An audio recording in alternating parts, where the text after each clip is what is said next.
champs Amy Beauchamp and Joe Prince, the winner of our Arizona Open, Stephen Wyatt and Simon Webb on commentary.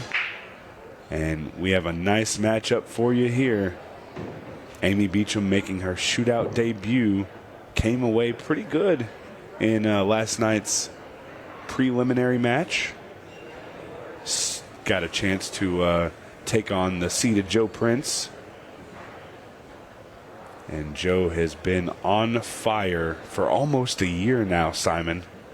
He missed the inaugural event in Louisiana, and since then he has made a splash in every single Open event.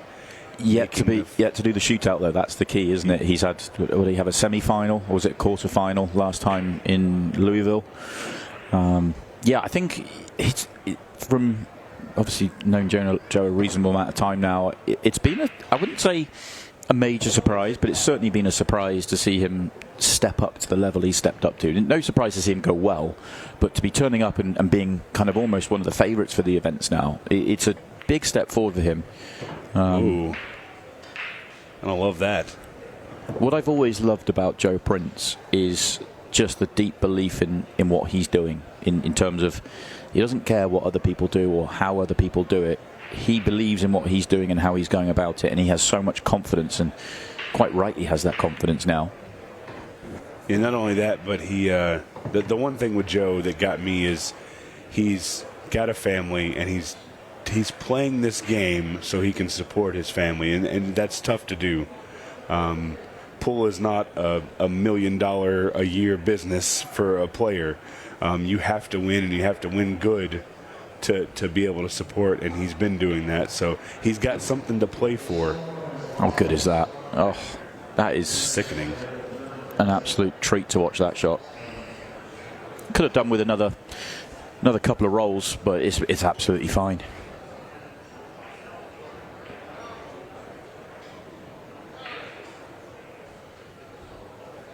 I would say that Amy got a tough draw, but I don't think there's anything other than a tough draw in this field. This isn't good because now he's jacked up, he's tree-topped, he's going to have some awkward cueing, and he's a little long. Mounting the table as well. There we go. We're going to show a little leg from Joe Prince here. I like the two if he can see it. I do too. He must not be able to. Yeah. Ooh, thought that ball wasn't going to make it for a second. He might not land good on the 8 here. Yeah, that's the issue here is now he's got to let his cue ball loose a little bit. He's going to run. I think he's inevitably going to run into the 14. You're going to lose the cue ball if you don't hit this perfect.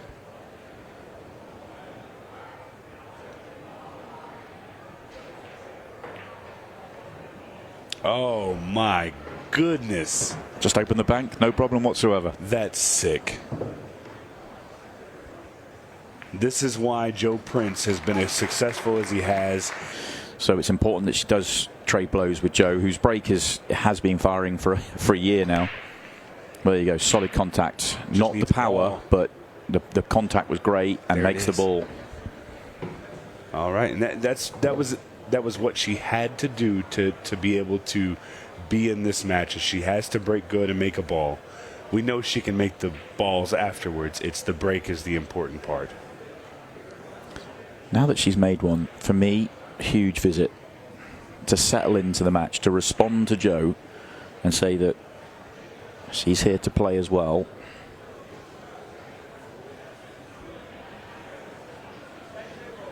Keep seeing the jam up Iowa Open jerseys all over the venue. It's fantastic. It really is.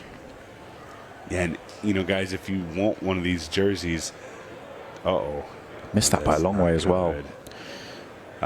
They are selling the jerseys in the Jam Up Apparel online shop. You don't have to be here to get one if you weren't able to make it or you just want one to keep. Go ahead and go to the Jam Up website and order yours. Yeah, they are nice.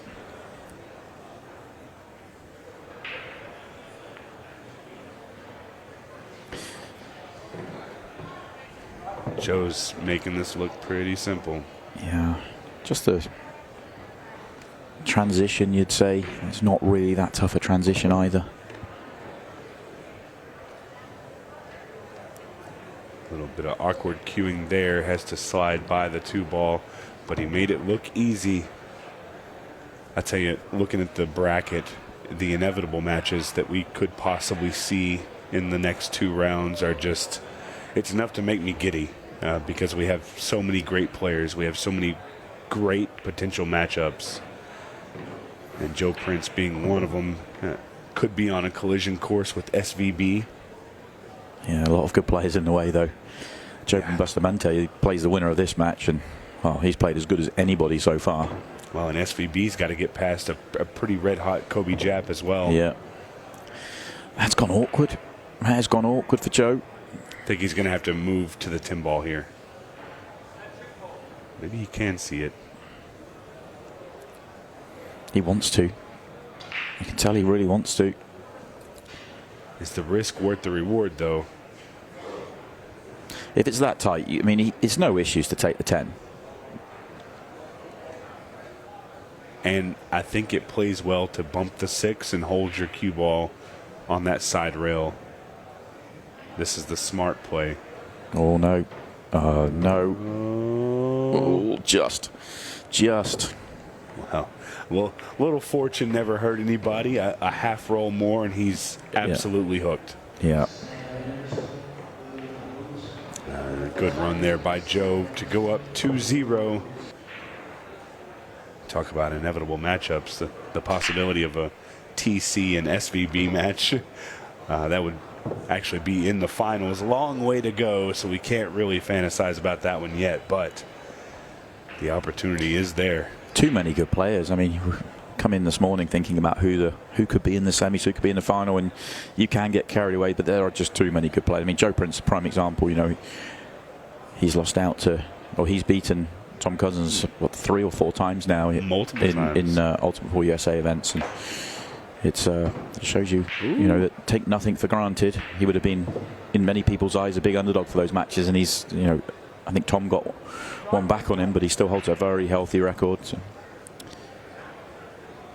And if you're Tom, you know, that feeling of retribution, if you get the opportunity, that's another big one. It's just there's so much out there, guys. We have so much good pool in line for you. I would urge you to make sure your phone is charged, your tablet, make sure your TV internet is good, because you don't want to miss any of the action. As Joe Prince here looks to take this run out.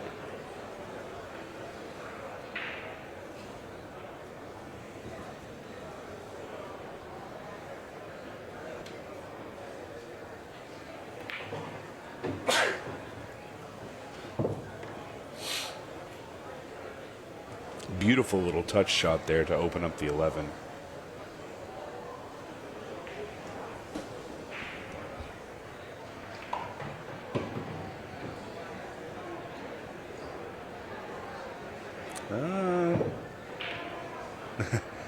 There you see Joe give the ball a thumbs up, but I don't think it was a compliment. Very annoyed with the cue ball there. He struggled. I know that he's run out the first 2 racks, but he has struggled with the cue ball, just a touch, just overrunning a few shots. Always been good enough to recover, and it looks like he's going to do the same again here. This has come out okay.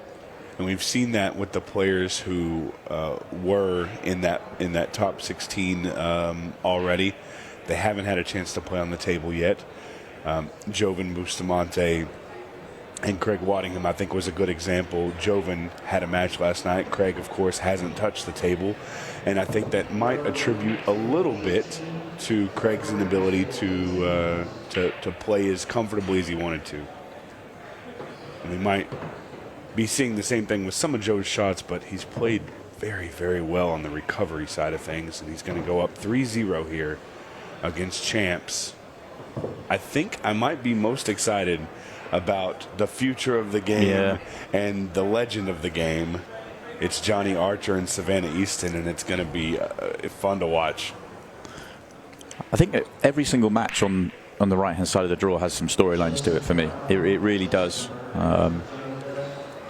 It should be exciting to see how it plays out.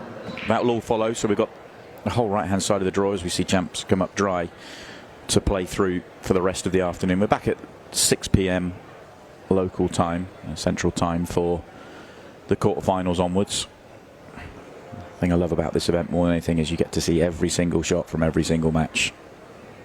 Yeah, there's nothing like the shootout because it's, well, at least on day 2, it's 15 matches, 1 table, 1 champion, and we get to see them all. No having to guess what the storyline was or what the match looked like, because you get to see every single one from start to finish, full of action, drama. The one thing we haven't seen yet is a 6-ball shootout. I think we're going to get one before the day's over. I actually thought we were going to get one in the last match, but Jobin got the last 2 chances and run them out, so it didn't happen. Doesn't feel like we're heading towards one here because Joe's getting the chances and he's playing well here. Amy's played 1 shot in open play so far. And she's staring 4-0 down. I think he made a mistake taking that last one off the table. I think you had to leave that as your connection for the 8-ball. Yeah, I agree. It's just going to make things a little bit more difficult. I think the 8 does go in the side, but you're having to play perfect on this shot, the next, and the shape. It is tight in the side. He's played for it, so not that tight. Yeah, maybe just a touch of finesse there. It actually went in a lot easier than I thought, so no issues with the pattern there. Cleaning up the top end, coming down with the 8 going in the side so easily. It is. I love this style though, because like you said, it is invitational. There's 16 chairs and there's 100 people fighting for them. Yeah. If you want to get in the shootout, the best way to do it is to come out to the open and win, show off, impress, win the event, make a couple quarterfinals. And it's not just down to ability. You know, people get selected for a variety of reasons. We've had, you know, some up and coming juniors. I think we have a 12-year-old in Louisville who's going to be a star of the future. Great exposure there. You know, we've had some of the women's champions, some of the junior champions. We've had some of the big names of the current time, some of the big names of the past. It's fantastic to see. Yeah, that's the thing. If you're a junior player, if you're a lady, come out, win the ladies open, win the juniors open. You will have a definite piece of the conversation of being involved in the shootout. It's not a guarantee, but you know, and that's it's definitely there. And that's how Amy's earned her invite, is that she made the final of the women's open in Arizona. Savannah as well, the juniors and the women's. And we've seen Sophia, you know, have a really good run, and she's played in the shootout before. Yeah. She chose not to play. She was extended an invite for this event. She chose not to play in it, which is fine. She's already playing in 4 other events, so it's absolutely, you know, understandable. Yeah, another very successful junior, Caden Herbach. Yeah, he's played. Yeah. So, yeah, I mean, there's your answer for everybody who's asked on social media, how do I play? How do I get an invite? There it is, coming from the man himself. Come out, play, do well, impress, show up, and and it's not just about how you go on the table; it's off the table stuff as well. So, yeah, have a good attitude. Big error, big error from Joe. Got that one all wrong. So it looked like it was just going to be a nightmare scenario for Amy Beauchamp, having only had 1 shot in open play. But she's been given a little door opening here. And there you see Joe. He's just kind of shaking it off because he doesn't really understand what he did wrong there. I think he felt like he hit it good, and it was off by quite a bit. Amy's got to compose herself. Just slightly overrolled that one if the plan was to take the 2 in the corner. May have always been playing for the side, but it's going to have to come down the table now. And like you said, Amy, predominantly a UK ultimate pool player, but she's started to make the trip over here. I think she's even got a 7-footer in her. I think she's getting one. I don't know if it's there yet, but she's got one on the way. If it's not already, I think she might still be practicing on the 9-footer. But yeah, I think for Amy, she's achieved everything there is to achieve in the women's game in the UK, in English pool. And I think this is a fresh challenge for her and something that she's really embracing. And you know, she said that she's really excited to be practicing and put the time in, which she hasn't enjoyed practicing at English pool for a long time. So it's a fresh challenge for her, as is this shot. That was a pretty poor one from Amy. Actually, the two previous shots back to back have kind of led her down this dark path. Yeah, this is a prime example of where she could play safe if she wanted to. I was scared of the bump on the 8-ball, but she came out gold. Amy doesn't want to play safe, I can tell you that, spending time with her. For me, it's kind of one of those things when you see Joe playing so good, I feel like you got to try and find a way to slow him down. But then there's always that risk that he could just kick the ball in and completely foil your plan.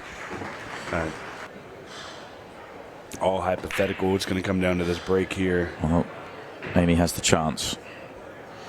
Oh, man. This is good. This is fine. The solids look really nice.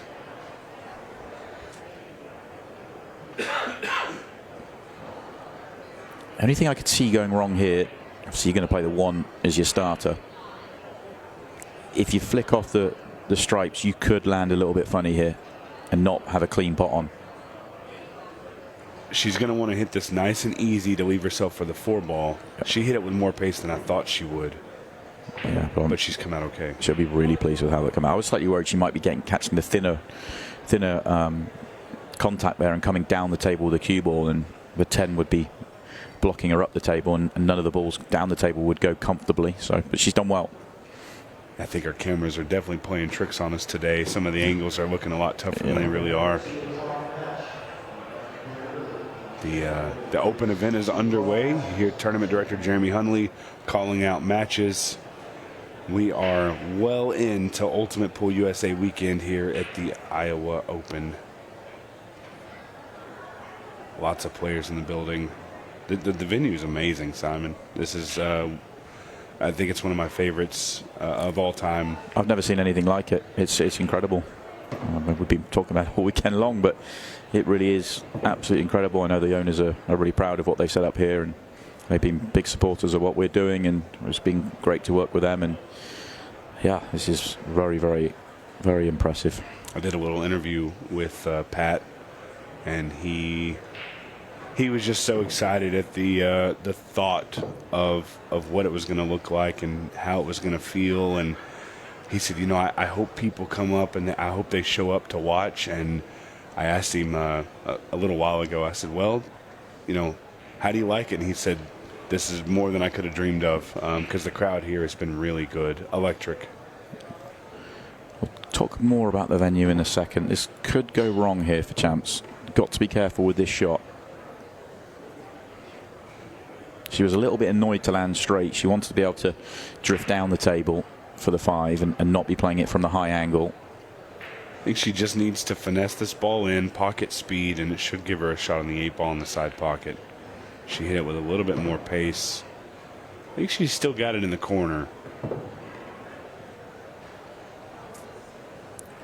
I was the same as you. I thought she could just play that, either one way or another. Let it float in off the bottom rail, and then depending on the because we can't tell the exact natural. A little bit of inside or outside just to make sure. But an excellent 8-ball.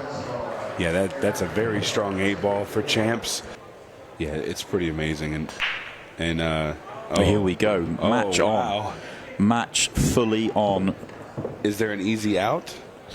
I wouldn't. 2-5 is not great. I think it's fine. You take stripes here. You can get to the potting angle. You think you can squeeze in for the 15 and, I think you not have to do too much? I think so. I think you're okay. I like stripes. Well, you like taking the 14 first? I like playing on it. I like playing on the 15 straight away. However you want to play on the 15, a few options there. I might be.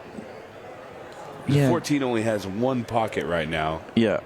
She's bumped it out, and she's given herself an opportunity. Now she's got to come with a good shot on the 11 ball. That didn't work out as well as she would have liked. With the 8-ball shot she just made, this is a very similar shot.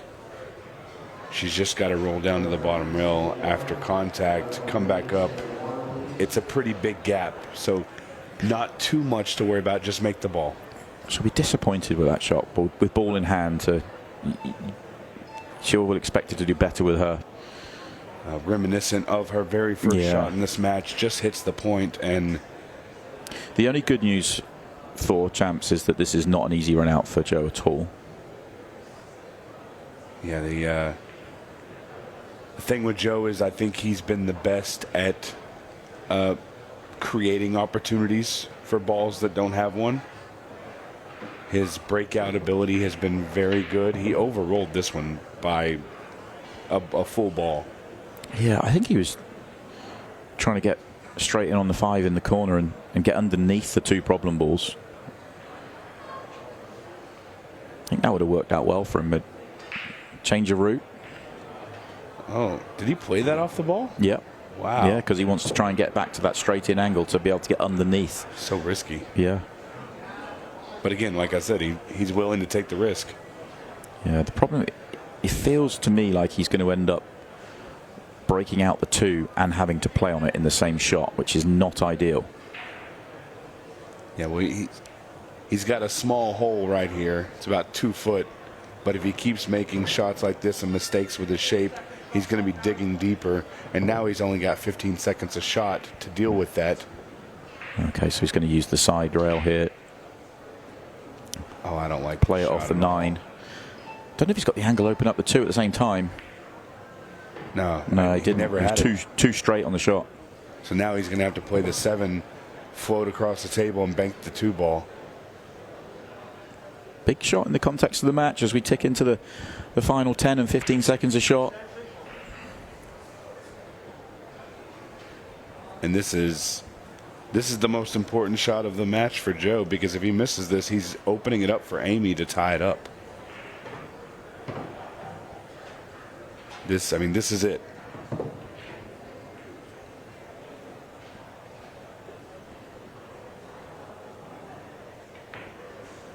Nowhere near. And he's hit real wide. Yeah, nowhere and he's near. left a shot. Well, what an opportunity this for Amy Beauchamp now to go 4-3 and have the break.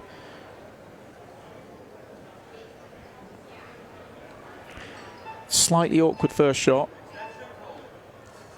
Once the first one's out the way, could easily be plain sailing. Oh no, it's not too bad actually. Oh no. Yeah, I don't know if I like that as my opener. I think I wasn't worried about that as the opener. It just I was worried it was going to be hampered queuing, but it wasn't. And it's a poor miss from Amy. Has all the momentum going her way. That could really just cost her this match. She'll be very disappointed.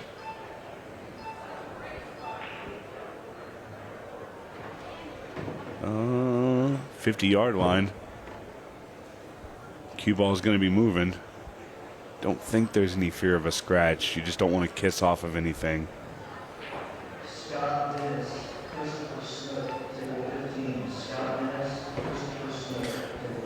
Gets away with one, does Joe Prince, but he is on the hill.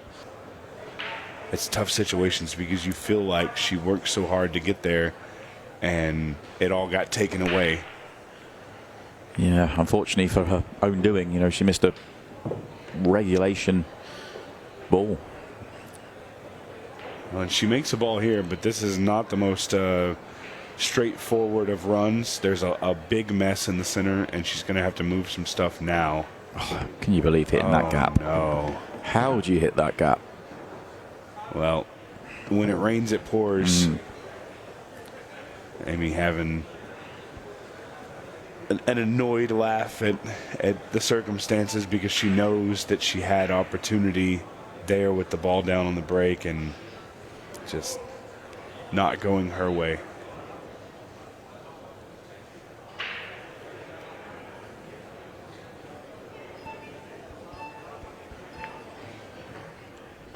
And both of these players have plenty of experience with the shot clock, so Joe's going to know what his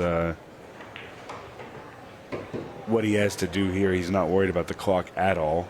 He's on the hill, just win the game and be done with it. Yeah, no need to worry about anything other than the run out.